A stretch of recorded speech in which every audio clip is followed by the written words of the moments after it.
Digital প্রযুক্তির প্রসারের সঙ্গে সঙ্গে বর্তমান সময়ে সাইবার হামলার ঝুঁকিটাও বাড়ছে।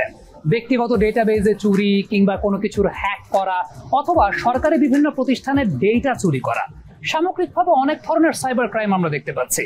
এসব ক্ষেত্রে আইনের কাঠামো শক্তিশালী হওয়াটা খুবই বাঞ্ছনীয়।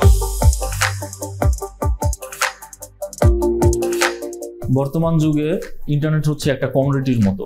সো সাধারণ মানুষ যেই কাজটা করে এখন ডিজিটালি ভাবে তারা ইন্টারনেট প্লাস হচ্ছে ডিভাইসের সাথে অল টাইম কানেক্টেড থাকে। এখন এই ইন্টারনেটের মাধ্যমে যেই কানেক্টেড থাকে, এই কানেক্টেডটা থাকার পরে হচ্ছে তাদের মধ্যে অনেক ধরনের প্রতারণা বা ফাঁদের সৃষ্টি হয়। বিশেষ করে হচ্ছে যারা প্রতারণা করতে চায় তারা হচ্ছে এই সুযোগটা নেয়, কেননা সকল মানুষ কিন্তু এই বিষয়ে সচেতন থাকে না। সাধারণত মানুষ কেন ইন্টারনেট ইউজ করে?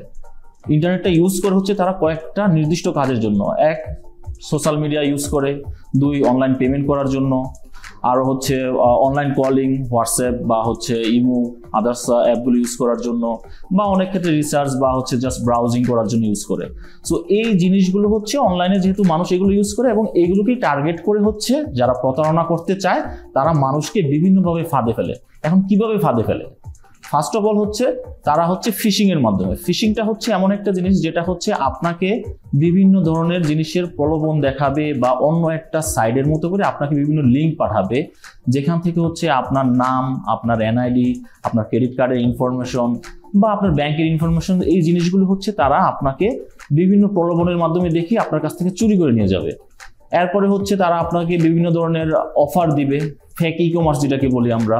ফেক ই কমার্সের মাধ্যমে হচ্ছে আপনাকে বিভিন্ন ধরনের অফার দিবে। অফারের মধ্যে হচ্ছে তারা মানে এমন কিছু জিনিস দিবে যেটা দেখে আপনাদের কাছে খুবই লোভনীয় লাগবে।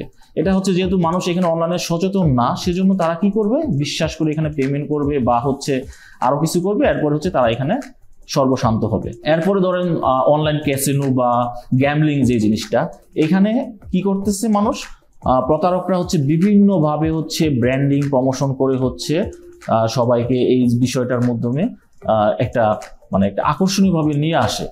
মানুষ না বুঝে কি করতেছে, ওটা একটা অনলাইন আর্নিং হিসেবে চিন্তা করে তারা এখানে ইনভেস্ট করতেছে, বাট এটা আলটিমেটলি হচ্ছে কি একটা প্রতারণা, ওরা ফাঁদে পা দিচ্ছে এবং সর্বশান্ত হয়।